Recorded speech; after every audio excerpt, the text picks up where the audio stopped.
नमस्कार, मैं डॉक्टर शैलेंद्र कुमार सिंह, राजकीय महाविद्यालय भतरोज खान अल्मोड़ा।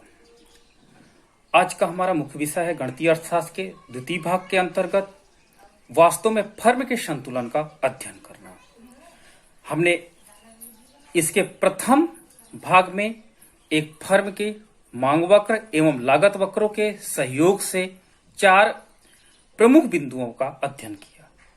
पुनः पुनरावृत्ति के तौर पर हम एक नए क्वेश्चन को सॉल्व कर रहे हैं, अतः उसके संदर्भ में पुनः हम देखते हैं कि एक फर्म संतुलन की अवस्था में तब होगी जहां पर सीमांत लागत सीमांत आगम के बराबर हो। अतः जब हम किसी भी उत्पादन फलन किसी भी मांग फलन या लागत फलन के सहयोग से सीमांत आगम और सीमांत लागत की गणना कर सकते हैं। जब दोनों फलनों का मान इक्वल रख करके सॉल्यूशन निकालते हैं तो हमें संतुलित उत्पादन स्तर प्राप्त हो जाता है। इस प्रकार हमारे पास मान लीजिए एक लागत फलन दिया हुआ, एक उत्पादन फलन, एक मांग फलन दिया हुआ। इसके सहयोग से हमें फर्म की 4 चीजों का अध्ययन करना है। पहला, संतुलित उत्पादन की मात्रा क्या है, संतुलित फर्म द्वारा निर्धारित मूल्य क्या होगा, फर्म का प्रति इकाई लाभ क्या होगा, और चौथा था फर्म द्वारा टोटल लाभ कितना प्राप्त होगा। सबसे पहले यदि संतुलित उत्पादन स्तर कभी भी फर्म का निकालना हो तो MR=MC फार्मूले में आप MR फलन को और MC फंक्शन को रख दीजिए, आपको संतुलित उत्पादन मात्रा प्राप्त हो जाएगी। अतः यहां से संतुलित उत्पादन X या Q के रूप में जो भी हो आपको मिल जाएगा। दूसरा, संतुलित मूल्य। संतुलित मूल्य निकालने के लिए यदि आपके पास मांग फलन दिया हुआ है तो उसमें X का मान रख दीजिए, आपको संतुलित मूल्य मिल जाएगा।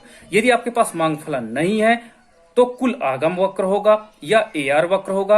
अगर AR फलन है तो उसमें भी आप रख देंगे तो AR बराबर P होता, अतः वो प्राइस माना जाएगा। नहीं तो आप TR फलन से AR फलन ज्ञात कर लीजिए। तीसरा है प्रति इकाई लाभ की गणना। प्रति इकाई लाभ की गणना करने के लिए आप कुल आगम को कुल आगम वक्र की सहायता से आप औसत आगम वक्र या मूल्य वक्र निकाल लीजिए, अर्थात मूल्य की गणना कर लीजिए, जो ऑलरेडी हम दूसरे पॉइंट में निकाल चुके हैं, और औसत लागत से माइनस कर दीजिए, यानी AR माइनस AC कर देंगे तो प्रति इकाई लाभ की गणना हो जाएगी।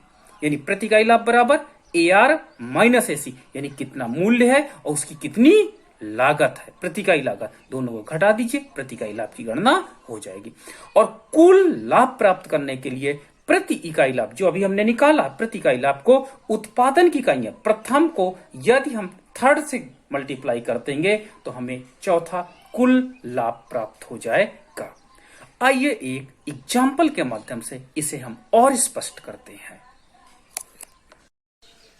यहां पर हम फर्म के संतुलन का अध्ययन करेंगे। हमारे पास कुल लागत वक्र TC बराबर 9 + 2x + 3x स्क्वायर दिया गया है और उसी फर्म का मांग फलन P बराबर 32 - 2x दिया गया है।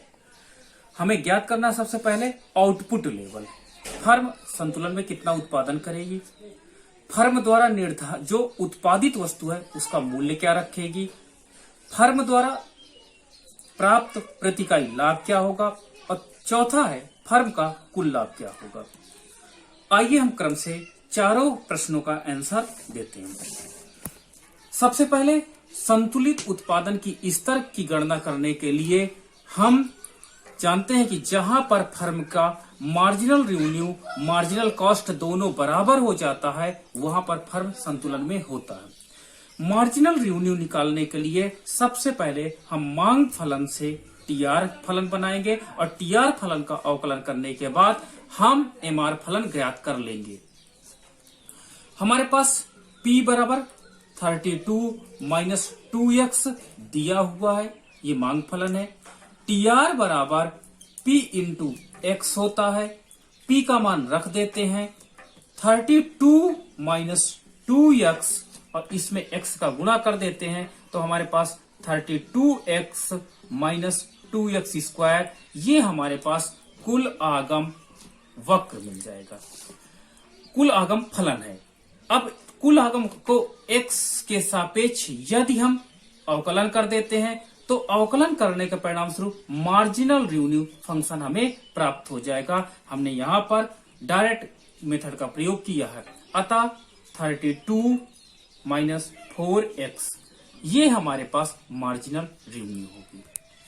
हमने एमआर ज्ञात करने के लिए मांग फलन से टोटल रेवेन्यू फंक्शन निकाले, टोटल रेवेन्यू फंक्शन से को हमने डिफरेंशिएट किया तो एमआर फलन प्राप्त हो गया। अब मार्जिनल कॉस्ट फंक्शन निकालने के लिए हम कुल लागत फलन का अवकलन करते हैं। कुल लागत फलन हमारे पास दिया हुआ है टीसी बराबर 9 plus 2x plus 3x square.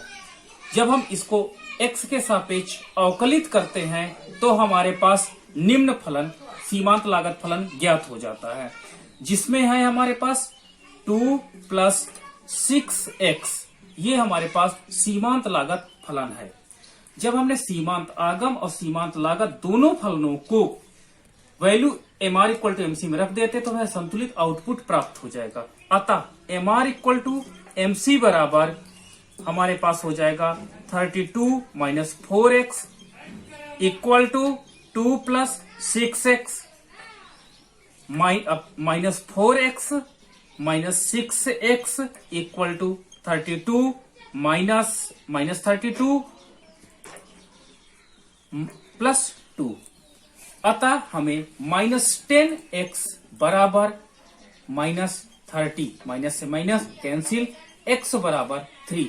अतः x संतुलित उत्पादन मात्रा होगी।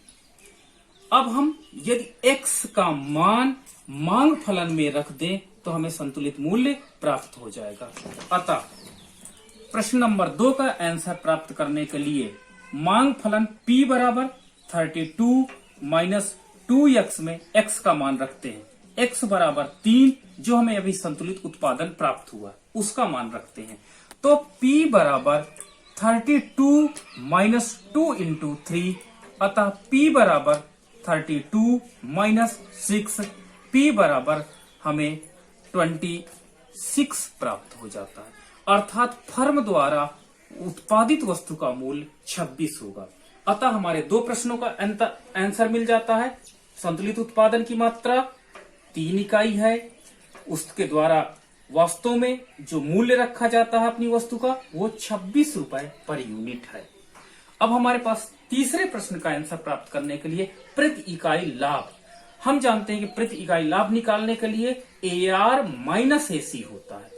पर यूनिट प्रॉफिट का फार्मूला यह होता है कि जब एवरेज रेवेन्यू को एवरेज कॉस्ट में माइनस कर दो तो हमें प्रति इकाई लाभ मिल जाएगा। आइए हम इसकी आगे गणना करते हैं। अतः प्रति इकाई लाभ निकालने का फार्मूला होता है पर यूनिट प्रॉफिट बराबर average revenue minus average cost. Average revenue means price. Price अभी हम जान चुके हैं, वस्तु का प्राइस क्या निकला है 26।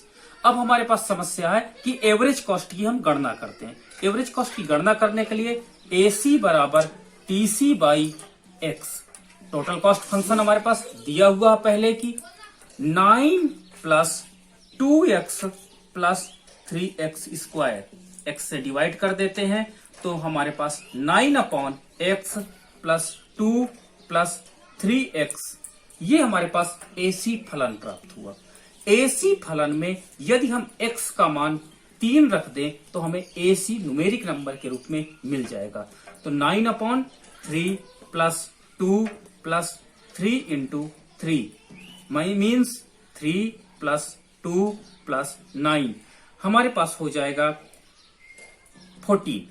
अर्थात और एवरेज कॉस्ट जो हुए वो 14 रुपए, यानी फर्म द्वारा उत्पादित वस्तु की प्रति इकाई लागत 14 रुपए है।